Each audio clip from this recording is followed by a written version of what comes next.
What's up, N.S.G gang? It's your boy N.S.G, baby, man. As you guys can tell by the title, this is a Nightmare on Elm Street 1984 kill count, man. The link of this video will be down below, guys. Go check it out for yourself. If you're new to my channel, like, comment, subscribe. Hit that notification bell. Join the N.S.G gang. What you waiting on, what you waiting on, what you waiting on. And comment down below any other videos you guys want me to react to next, or any other kill counts you guys want me to react to. The link of this video will be down below. Freddy Krueger is actually, I can say he's my second favorite horror character, you know. Comment down below you guys' favorite horror character. Chucky is mine, but I could put him at number 2. I could put Freddy Krueger at number 2. I don't have a social media right now at the moment, guys, but stay tuned. I will be having one soon. So, A Nightmare on Elm Street, of course, I've seen this movie several times. It's one of my favorite movies. So, not going to do too much talking. Let's get into it. I hope each and every one of you guys are having a blessed and wonderful day. And shout out to Dead Meat. Welcome to Kill Count, where we tally up the victims in all our favorite horror movies. I'm James H. Denise, and today, my friends, today is a very special day, because we're looking at A Nightmare on Elm Street, the 1984 monster written and directed by Wes Craven that gave the world Freddy Krueger. Throughout the years, Fred Krueger and his sweater-wearing, finger-knife-tearing, dreaming parent self has become one of the most recognizable figures in all of pop culture. And it's not surprising, given the franchise's run of 9 films, including a crossover and a reboot, 2 seasons of the TV show Freddy's Nightmares, a video game of his own, as well as a character in many others, and all other sorts of appearances in pop culture. But the other thing that makes the Springwood slasher so memorable is that he's not just a guy in a mask played by mostly interchangeable actors. Freddy is given life and a huge personality by the classically trained Robert Englund, who portrayed the character in every film appearance until the remake. Although the series would eventually spiral out of control with a messy mythos and a completely cartoon-like Freddy, none of that can take away from the stunning accomplishment that is Wes Craven's A Nightmare on Elm Street. With all that in mind, let us begin this journey and get to the kills.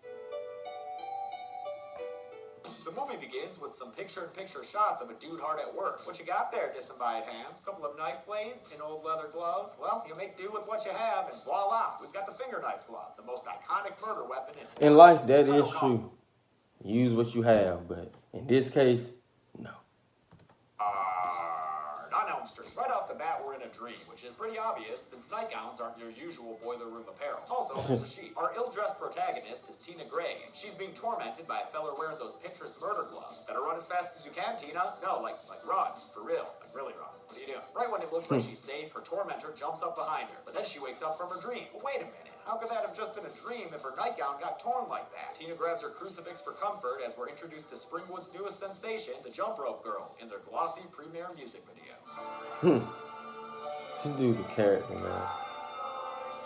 Tina and her friends are jamming out to that track when they pull up to go to school the next day. Young Johnny Tell. Park right there on the street. Tina's telling Nancy Thompson and Glenn Lance about her nightmare, with Nancy confiding she had one too, when they're joined by Rod Lane. I had a hard-on this morning when I woke up, Tina. Had your name written all over it. There's 4 letters in my name, Rod. How could there be room on your joint for 4 letters? Oh, cool. Teenage characters that are funny and likable. Thanks as always, Wes Craven. Nancy tells Tina not to worry, because everyone has bad dreams once in a while. And Glenn's like, yeah, one time I dreamt that I grew up and starred in a movie called Mordecai. Then he runs off to go practice his pirate swagger and eccentric voices. That night, when they're all hanging out at Tina's place, she and Nancy learn that both their dreams feature the same long fingernailed freak. Actually, they were more like finger knives or something. Oh, sorry, Nancy. Finger knives. Freaking know-it-all. Want to tell me what they sound like, too? Glenn's skeptical that they dreamt of the same dude, but then they hear that scream coming from out back. They go outside, and Glenn makes the least threatening threat I've ever heard. I'm gonna punch out Drugly Lights, whoever you are. And then gets friggin' sacked by Ron, who's there to bang girls and style his pompadour. And he's all out of pomade. So what's going on here? An orgy or something? Not the type of guy to make screeching noises with a garden tool and pull a fucking switchblade on another dude, but Tina's still down to bone him anyway. Glenn tries to get in on the action too, but Nancy ain't having it, because she's a good girl. So he just has to lie there at night with his aching blue balls and listen to the loud-ass moaning going on from upstairs, where Rod bangs the grammar out of Tina. Jungle Man fixed Jane. She wakes up later to some rocks hitting her window, and if the elastic wall over Nancy is any indication, it looks like Freddy's trying to pay a visit. Nancy covers that shit with the man JC in the first instance of a Catholic connection to Fred Krueger that'll strangely grow throughout the series. We're only 15 minutes into the movie, and we're already about to get one of the most infamous scenes of horror. Tina wanders outside to confront her dream man, and when she steps into an alley, a fedora shadow appears behind her. It's Freddy Krueger's first appearance, and it's dark and scary, and wait, what the fuck? Why does he look like Stretch Armstrong? No, seriously. Yeah, I mean, sure, the sparking finger knives are scary, and his first line's pretty cool. Please, God. This is God. But then he's running like a drunk uncle playing around with his infant nephew as he chases Tina down the alleyway. I'm not trying to shit on Freddy's first appearance. I think it's awesome, and it's got a ton of great moments, like when he shows off his masochism to Tina by slicing off his fingers, or when she rips off his face to reveal a creepy skeleton puppet behind it. But even those are a little silly. And I'm just pointing out that even from his first appearance, he's always had a little bit of goofiness to him. But unlike in later films, this Freddy's still scary as fuck. Rod wakes up to find Tina thrashing around and is unable to see Freddy murdering her when her chest erupts open with 4 slash marks. Then she starts levitating above the bed and her body smacks Rod across the room. In one of the best kills I've ever seen, Tina is slowly dragged up the wall of her room, which they accomplish by building a freaking rotating room and nailing down the furniture and cameras in place while they turned it. Tina winds up on the ceiling, reaching out to Rod for help as he screams her name, but there's nothing he can do, and she falls to the bed dead. An amazing first kill to start a franchise with. Sorry for the ads, You could guys. spend half an hour preparing for the half-hour Shout out to set, Try Slack Pro. or you could cancel the... Glenn and Nancy bust in the room to find Tina dead on the floor and Rod nowhere to be found. So Nancy goes to the police station where her dad, Lieutenant Donald Thompson, is taking on the case. He and her mom, Marge, don't get along, but they do agree on the fact that Rod's the murderer, even after Nancy says the earlier fight Tina and Rod had wasn't that serious. Maybe you don't think murder is serious. Oh, what the fuck, Marge? Don't mind her. She's probably just drunk. No, for real. The next morning, she's boozing for breakfast. She tries to get Nancy to stay home from school, but Nancy, sleep deprived from staying up, would probably rather learn geometry than get her makeup melted off by her mom's vodka breath. On the way to school, Nancy's being followed by a cop and abducted by a greaser, which we call real social bidet. Rod tells Nancy he's innocent, but before he can properly make a case, Lieutenant Thompson pops out and Rod winds up being arrested in the middle of the road. Pop Thompson turns to Nancy and is like, "Great bait, mate. Better get to school before you're late." In demonology class with her teacher Elise Rainier, Nancy has a hard time staying awake, even though the kid That's that woman class is wearing from... the loudest shirt I've ever seen. But she They eventually did The falls asleep, Exorcist. which gives us Hold more on, fun I'm sorry, dreams, guys. I'm talking over it. That's the guy from, not the guy. That's the woman from, Insidious? No, it's one of them, The Conjuring, Insidious. It was something. Let me know down below, guys. That's that older woman. in a bloody body bag saying, "What up?" to Nancy. When Nance follows her out into the hallway, we get another indelible image, the body bag being dragged away around the corner by an invisible force. Nancy runs to follow it, but she smacks into a hall monitor wearing a very familiar outfit. Where's your pass? Screw your pass. Better watch that attitude, Nancy. That monitor's been ordained in the Church of Finger Nine. Nancy follows the blood trail downstairs into the boiler room where she runs into Fred Krueger for herself. He's still on that masochism kick and shows Nancy he's got a bunch of oozy maggots behind his nipples. Yuck. Then he comes after her and corners her in the boiler room. And the only way Nancy avoids his glove and his waggly tongue is by burning herself against a hot pipe, which wakes herself up out of the dream. She sees that her dream injury followed her into the real world, so she visits Rod in jail again to hear him out. He tells her that Tina died from 4 slashes all at once, and further elaborates that he's also dreamt of a guy with knives for fingers. So Nancy finally begins to realize just how deep of shit they're all in. And it's pretty deep. That night she's enjoying some tubby time with her favorite blue bath pillow when she falls asleep, and Freddy gets real suggestive with his glove. Before things can get explicit, Nancy's woken up by her mom, warning her about sleepy people drowning in baths, but Nancy doesn't heed her warning and falls asleep again. And this time Fred gets straight to business and pulls her underwater, turning her tub into a deep blue sea and nearly drowning her in the bath. She's able to escape, but she ain't taking chances no more. Better break out these convenient stay-awake pills behind the mirror. They act V-fast. She gets a bedtime visit from Glenn, who still doesn't buy into all this dream murder stuff, so he's probably not the best person to ask to stand guard for you while you go on a dream journey, Nancy. But since he's the only option she has, they turn off the lights, and she tells him to wake her up if she starts sleep freaking. In her dream, she goes outside and winds up at the police station where she peeps in on Rod, fast asleep on his jail cot. Oh, and look, he's got a visitor. Wonder if it's conjugal. Nancy starts calling out for Glenn, but to no avail. Then Tina shows up again and gets all buggy, spitting out centipedes and turning into eels and shit. Is this what your dreams are like? What did you eat before bed, Nancy? Freddy pops out and begins another chase sequence that leads Nancy to her home, where she tries to run upstairs only to find the steps have been turned into blocks of toothpaste. Freddy uses a very unconvincing mask and pretends to be Tina for a minute. Nancy, help me, please. Until he gets bored role-playing and just wants to be himself again. Nancy, Nancy finally gets upstairs only to find Glenn asleep, and when she tries to wake herself up in the mirror, she instead gets attacked by Freddy, who jumps through it and pins her down on the bed. They have a feathery pillow fight, which looks like lots of fun, but before Freddy can close the deal, Nancy's alarm clock goes off and wakes her up. She yells at Glenn because he had one job. you shit. When she sees a remnant of her Freddy fun time, she realizes Rod is in danger. They go to the police station but get held up by Nancy's dad, who's working late on the case. So they're unable to get back to Rod as he's being visited by Freddy via a very phallic rolled up bedsheet that wraps around his neck. It tightens and strangles him, then drags him across the floor and up the wall to hang him to death. They all find Rod dead via hanging in the jail cell, giving us another kill to chalk up on the board. I guess he couldn't stay golden. After Rod's funeral, Nancy describes her dream stalker to her dad, who looks at Marge nervously. I wonder how they did that. Rolled the bed sheet up. I wonder how they did that. That was dope.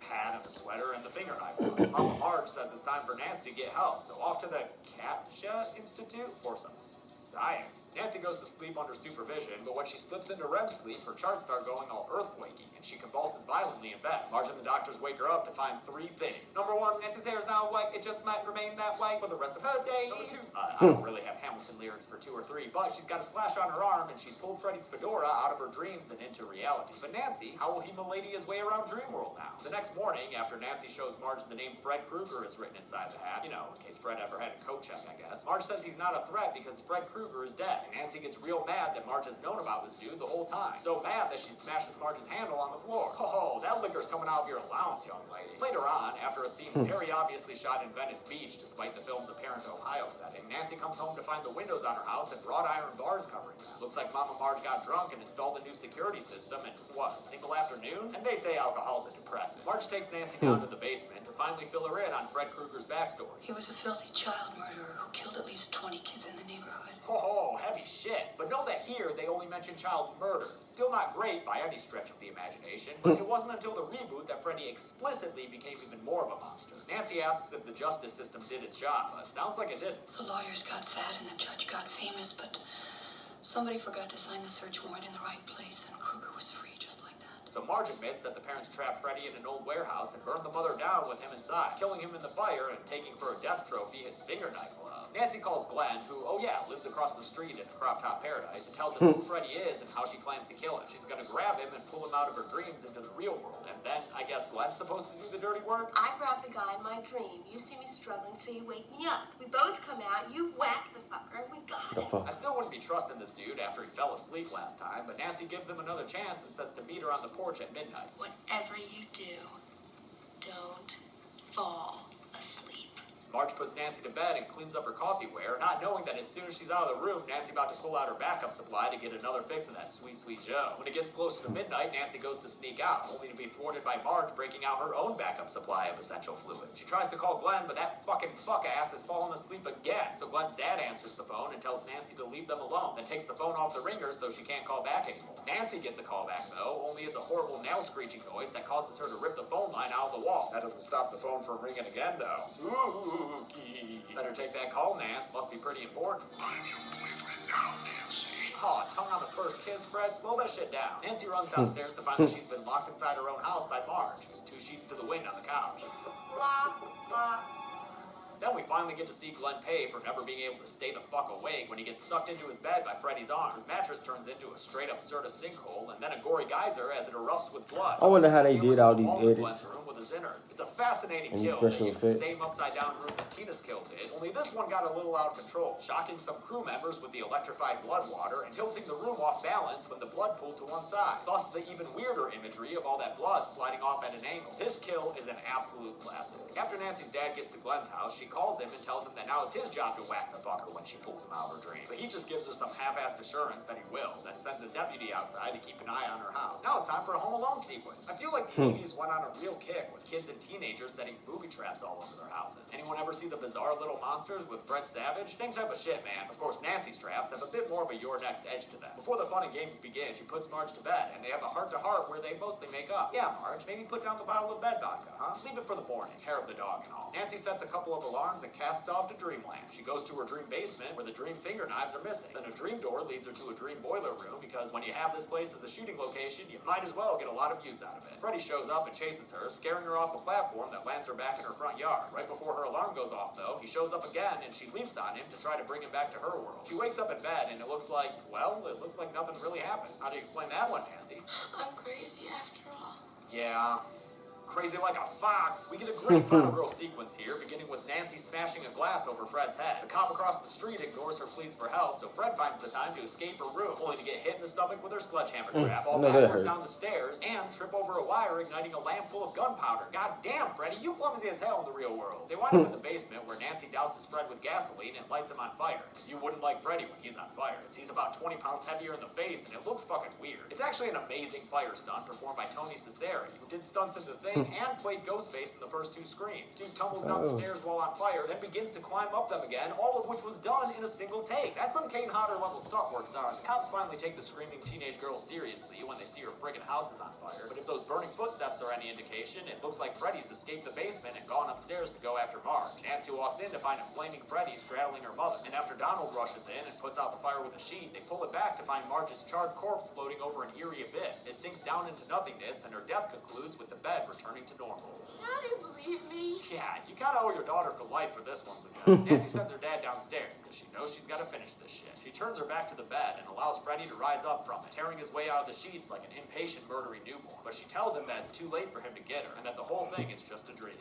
I take back every bit of energy I gave you. Quite a gamble. Let's see if it pays off. And it does! Wow. Unexpected static effects there. She walks out of the bedroom and right onto her front porch, where it's a sunny day and her mom hasn't yet been barbecued. Good deal. Oh, and look, all her friends are alive too. Wow, Nance, you made out like a bandit with this ending. Should I take back all those kills from the count? Yeah, not so fast, first-timers, because it looks like Glenn is driving a Fredsmobile, and it don't want that top down at all. To be honest, this whole end tag scene is kind of a senseless mess that was only tacked on due to producer Bob Shaye's insistence. Wes Craven was not a fan of watching a possessed car drive off with his heroine screaming. Even worse is what happens after Marge sees the jump rope girls singing their one-hit wonder. Watch this mannequin in just a second. Oh god, it looks so bad. One last time in slow motion. Oof. Kind of a crap ending to stick on one of the greatest horror movies of all time. But you know what? It doesn't negate the kills. So let's see how many we've got at the numbers. It was an ugly mannequin.